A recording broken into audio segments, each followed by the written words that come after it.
Shalom saudara terkasih di dalam Tuhan. Hari ini kita akan sama-sama kembali merenungkan firman Tuhan. Tema yang akan kita renungkan bersama adalah berjalan bersama Tuhan. Efesus 2 ayat 10, demikian firman Tuhan.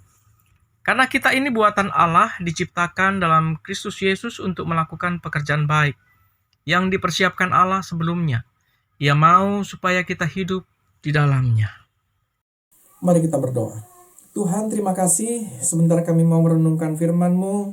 Ajari kami mengenal Engkau dengan lebih dalam lagi. Dalam nama Tuhan Yesus kami berdoa. Amin. Setiap orang ingin hidupnya berarti. Namun seringkali kita mencari arah dengan standar dunia, bukan? Karir, kesuksesan, atau pencapaian pribadi. Pernahkah kita merasa seperti berjalan di tempat atau seperti pelari yang cepat tapi tanpa tahu garis akhirnya di mana? Hidup bisa terasa seperti begitu sibuk, tetapi juga sekaligus sangat hampa.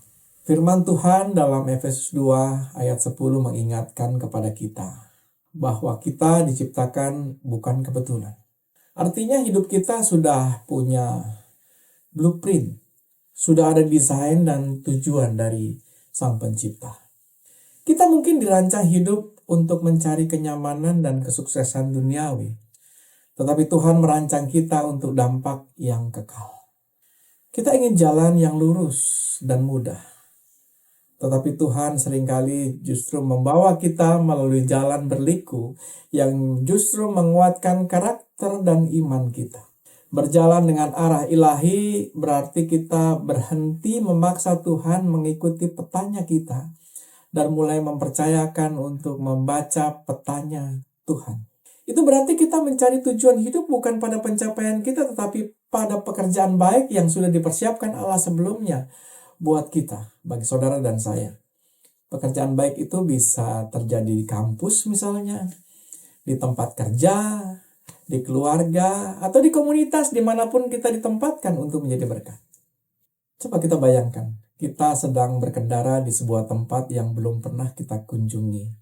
Kalau hanya mengandalkan feeling atau perkiraan, besar kemungkinan kita akan tersesat. Tapi kalau kita membuka GPS, setiap tikungan dan jalan kecil sudah diatur sedemikian rupa dengan tepat, kita hanya perlu mengikuti arah itu. Dan kita akan sampai pada tujuan yang kita mau. Begitu juga dengan hidup kita. Kalau kita berjalan dengan arah sendiri, kita bisa saja tersesat. Tapi ketika mengikuti GPS-nya ilahi, yaitu firman Tuhan dan pimpinan Roh Kudus, hidup kita diarahkan tujuan yang Tuhan sudah tetapkan.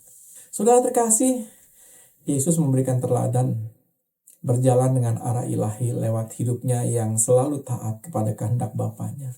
Di Taman Getsemani ia berkata, bukan kehendakku melainkan kehendakmu yang jadi. Matius 26 ayat 39. Seluruh perjalanannya di bumi berfokus pada misi ilahi, yaitu melayani dan memberikan nyawanya bagi banyak orang.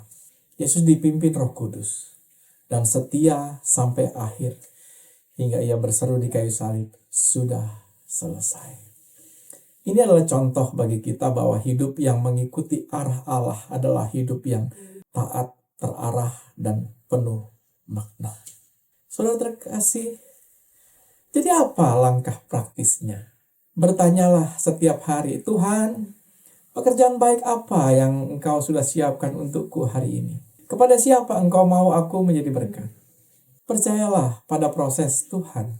Ketika jalan Tuhan terasa menurut kita tidak masuk akal, ingatlah bahwa perspektifnya jauh lebih tinggi dari kita.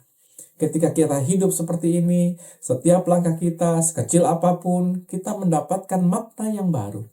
Kita bukan lagi sekedar berjalan. Kita sedang berjalan dalam arah karya yang baik yang Tuhan sediakan menuju tujuan yang Tuhan sudah tetapkan. Mari jalani hari ini dengan kesadaran bahwa kita adalah buatan Allah yang berharga, yang dipanggil untuk tujuan yang mulia, yaitu untuk kemuliaannya Allah.